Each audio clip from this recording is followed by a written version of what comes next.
Hey guys, it's Jennifer from Live, Laugh, Love to Read. Today I'm doing a book review on The Lies That Bind by Emily Griffin. So I'm giving this book 3.5 stars. It was okay. Yeah. I like the premise of it. I like the beginning. I like the end. The middle was kind of like, I found myself skipping sections because I want to know what was going to happen. But yeah, it was just okay for me. But let me tell you the synopsis. Then we're going to talk about it. Says, it's 2 a.m. on a Saturday night in the spring of 2001. And 28-year-old Cecily Gardner sits alone in a dive bar in New York East Village, questioning her life. Number one, I like the name Cecily. Number two, I usually like books about New York, so it had that going for it.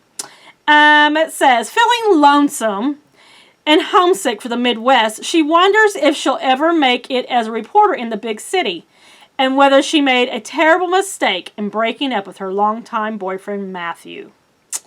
As Cecily reaches for the phone to call him, she hears a guy on the bar stool next to her say, "Don't do it. You'll regret it." Something tells her to listen, and over the next several hours, and some shots of tequila, the two forge an unlikely connection. That should be it, they both decide the next morning, as Cecily reminds herself of the perils of a rebound relationship.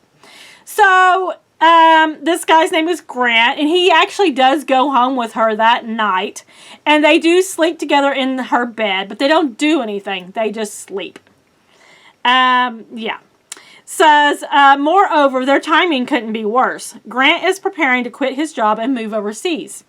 He's actually going overseas to take care of his twin brother, who has Lou Gehrig's disease.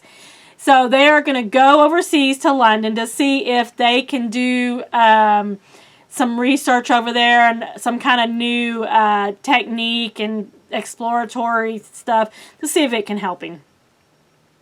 Yet, despite all their obstacles, they can't seem to say goodbye. And for the first time in her carefully constructed life, Cecily follows her heart instead of her head. She actually goes to visit him in London with her best friend, who happens to be a man, a gay man, who I just loved his character.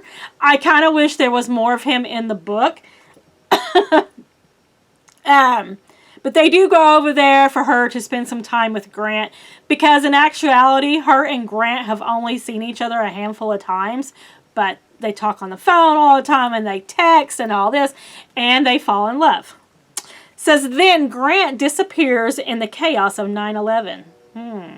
Fearing the worst, Cecily spots his face on a missing person poster and realizes she is not the only one searching for him. Her investigative reporting instincts kick into action as she vows to discover the truth. But the questions pile up fast. How well does she really know Grant?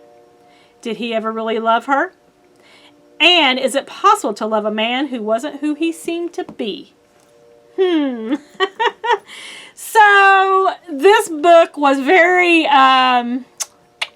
what's the word?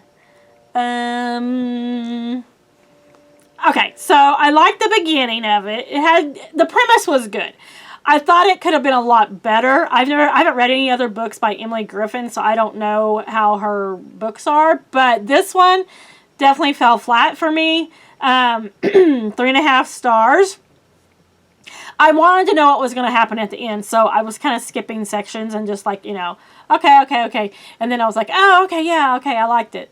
So it was just a little too fluffy for me.